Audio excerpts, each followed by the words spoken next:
ঘটনাটা তারা তো রোহিঙ্গা সবসময় মোড়ার ভিতরে আইনা আমরা ডিস্টার্বই করার পরে আমার আরও 2টা বাসুর আসলো, হেরার অত্যাচারে বাড়ি ছাড়া হয়েছে। আমার 2 দেওয়ার আসলো, হেরা অত্যাচার আসলো। কিন্তু ওখানে আমরা বাড়ির মানুষ, আমরা বাড়ি ঘরে থাকতে পারি না। আমরা বাড়ি ঘর থেকে হেরা আজকাল 3 দিন হয়েছে বাড়ি ছাড়া, আমরা এর বাইর থাকতেছি। কিন্তু এখন পর্যন্ত মধুপুরের থানা কোনো পদক্ষেপ নিছে না। ওখানে আমার বর্তমানে আমার বাসুর আছে, বাসুরও যাইতেছে গা, কারণ তারা সাক্ষী দিছে, এ কারণে তারা দিতেছে না থাউনের লেগে। মানে কি কারণে আপনার কে আক্রমণ করতেছে? মুরার মধ্যে রোহিঙ্গা আমরা অবজেকশন দিছিলাম যে আমরা রাখো না, অন্য গানেরাও আমরা ডিস্টার্ব হোক, এই কারণের পর থেকে তারা আমরা একদিন রাত্রেবেলা মানুষ লয়ে আইছে, আইসিরা এই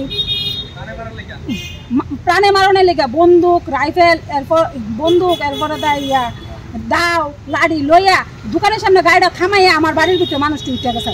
উঠে যাওয়ার পরে আমরা তো নিজের যান বাঁচাইতে পারি না, আমরা গিয়ে সেটা আরেকটা রাবার বাগানের ভিতরে গিয়ে বইয়া রয়েছি, বইয়ে সেটা দেখছি সত্যি ঘটনা। এরপর মুড়া তারা তন্ন করে বিচারছে, মিটন ছিল আর টুটন ছিল। বিচারণের পরে আমরা কি তা করবো, আমরা নিজের জীবন বাঁচাইতে পারি না। এরপরে তো এই থানার মধ্যে এসে কমপ্লেন দেখছি, কিন্তু থানার তার আমরা কাগজপত্র অন্য কিছু করছে না। ওরা না করার পরে এরপরে তো আমরা যখন বাড়ির থেকে বাইরে গেছি, আমরা সোনার গয়না, ছুরি, 2 গলার হার, 2 জোড়া শঙ্খ বান্ধানি, 1 জোড়া দুল, 70,000 টাকা ক্যাশ আর 300 কেজি রাবারের মতন এডিও লয়ে গেছে। এরপরে কারা নিছে? টুটন ছিল আর মিটন ছিল। তারা যে নিছে আপনারা কি হবে জানেন? আমার বাসুরে নিজস্ব দেখছে। নেওয়ানোর পরে এবার আতঙ্ক বোধ হয়েছিল, ওখানে হেরা আমার বাসুরে যাইতেছে না, কইতাছে ওখানে থানার প্রশাসনের কাছে কইতাছে যে আমি জিনিসটি নেবো, আপনারা একটু সাহায্য করেন, নাইলে হেরা লাড়ি ভাঙ্গা তৈরি করে রাখছে, আমরা মারা লাগবে।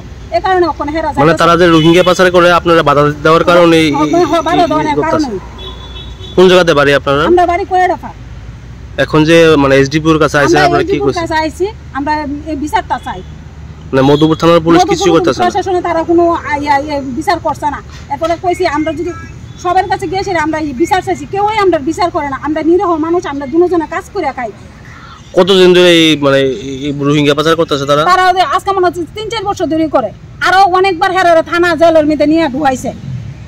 আপনারা এনআইডি কেসের মানে এরপরও তারা বন্ধ করতেছে না। আর আমরা কোনো অভিযোগও নাই। আজকে যদি আমার বাড়ির মধ্যে আমরাই তো স্যার এদিন রাত্রেবেলা মাইরা লাইলে, এদিন রাত্রেবেলা মাইরা লাইতেছে, এরপর তো বন্দুক টন্দুক লইয়া উঠছে, আমরা আত্মদেখ। আমরা এরপরে তো আমরা বাড়িতে নাই, এরপর সন্ধ্যাবেলা গিয়েছিল আমার ঘরের জিনিসটি সব দিলে করছে, আমার জিনিস, আমার মায়ের জিনিস। কিন্তু স্যার আমি এইসব জিনিস আমি আর জুড়াইয়া দিতে পারতাম না মায়া বন্দিরে।